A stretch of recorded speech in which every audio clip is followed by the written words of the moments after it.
The weekly close will take place today in the crypto market. There is a lot of activity in altcoins before the closing. The fact that Bitcoin remained in a sideways course relieved other assets. This helps many beings manifest themselves. While BNB, DOGE, Sol and others remain calm, Cardano is making one of the big moves. The weekend comes with a few significant moves from the crypto market as Bitcoin once again sits below 23k. Dogecoin maintains its position among the top 10 cryptocurrencies. However, from the investor's point of view, Doge is slowly failing to be worthy of short-term investments. Reportedly, about 94% of the volume was recorded by whales.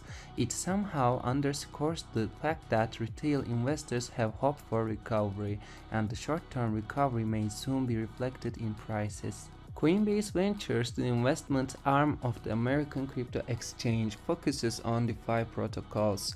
However, the exchange will avoid centralized lending platforms.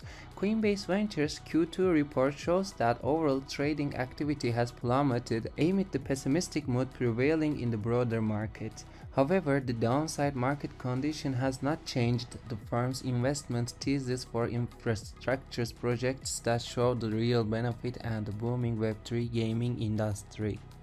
In short, the company's investment division Coinbase Ventures will focus more on DeFi protocols. The stock market, whose language is burning due to problems experienced by central systems, will be more distant in this area. The activity in the crypto market in recent weeks does not go unnoticed. Along with this activity, new predictions continue to come. The most curious is the Bitcoin bull run. Although it is still early for the leading asset to show an upward trend, its position remains optimistic.